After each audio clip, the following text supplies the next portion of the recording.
Hello, so we have a PTR for season 20, so I figured I will show you the new units and the runes.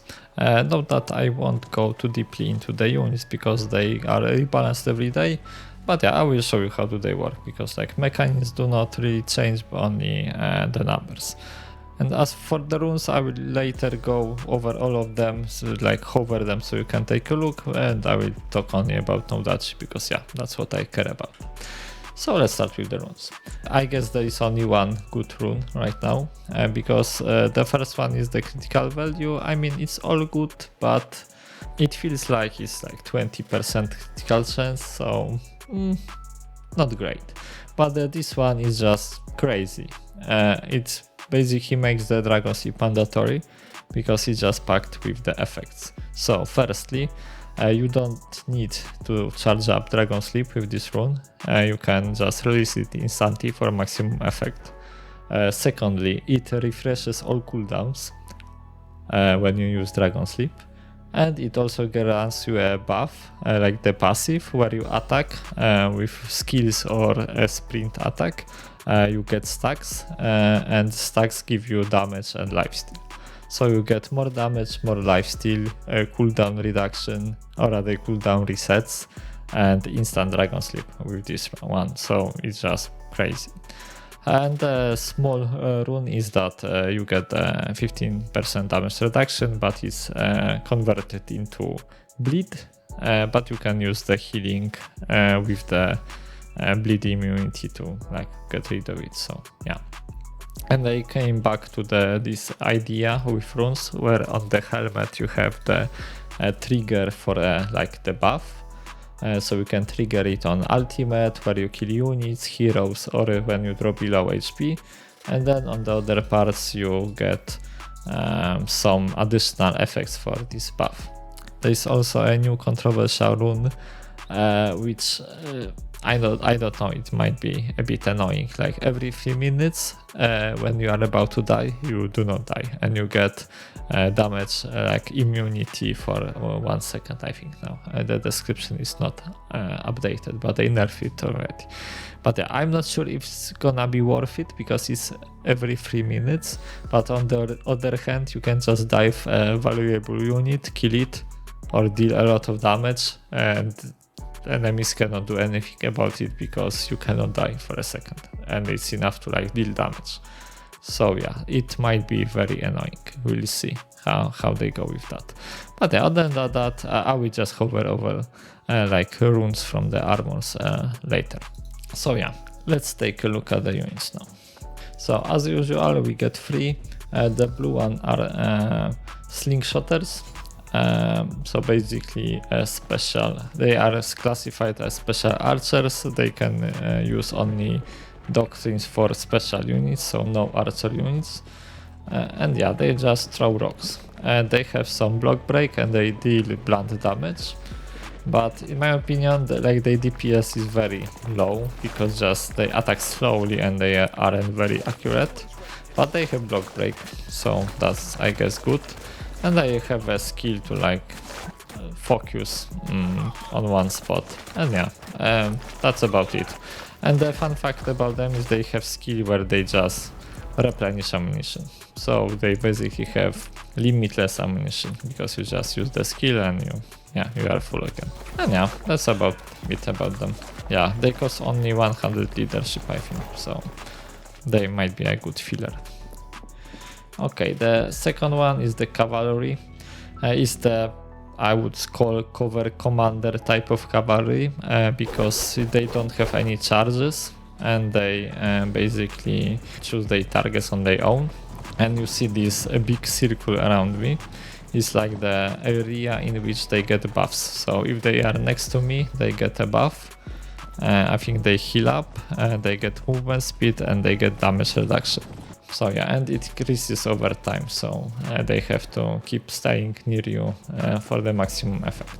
And they have 2 skills. One is just go and attack enemies. It's kinda charged, but you know, you cannot aim it.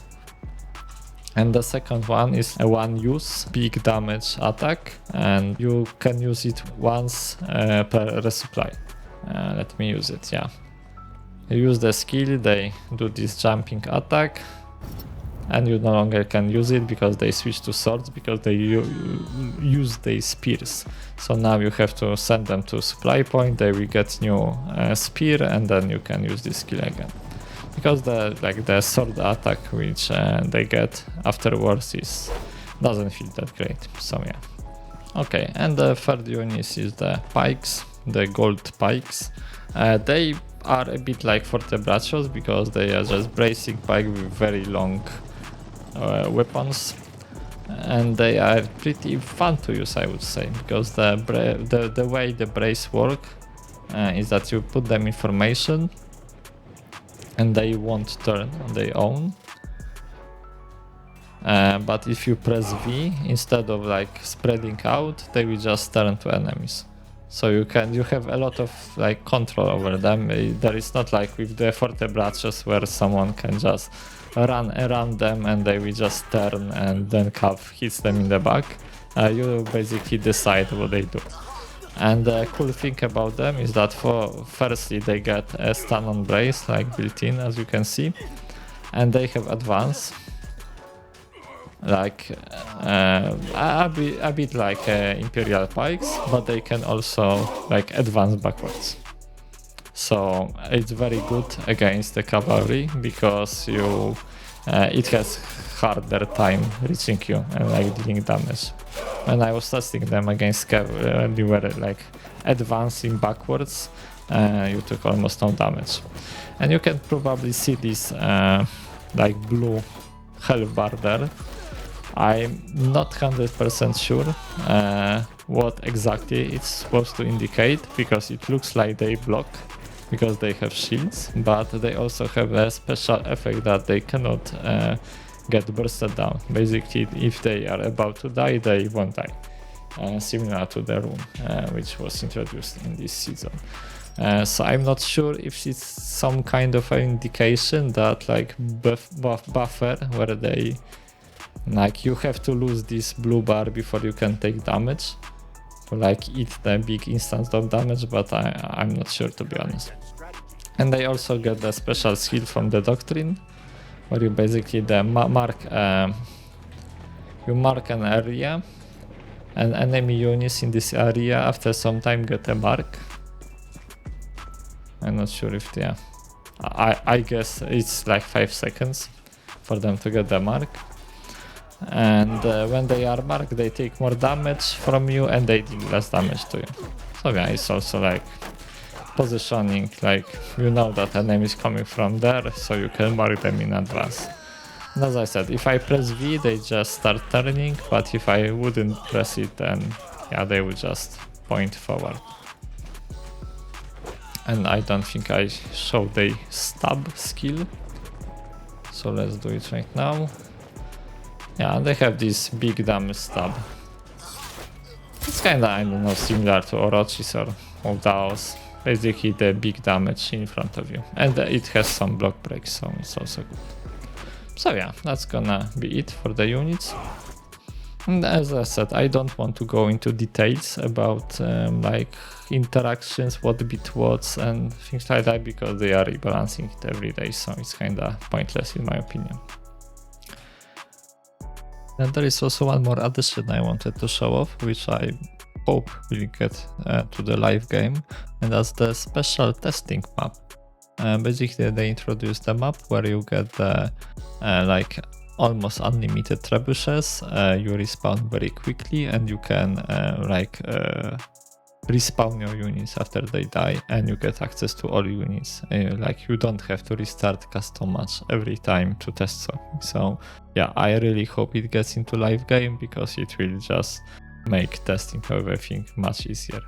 So yeah, hope you enjoyed the video. I will show you the runes now, and see you next time.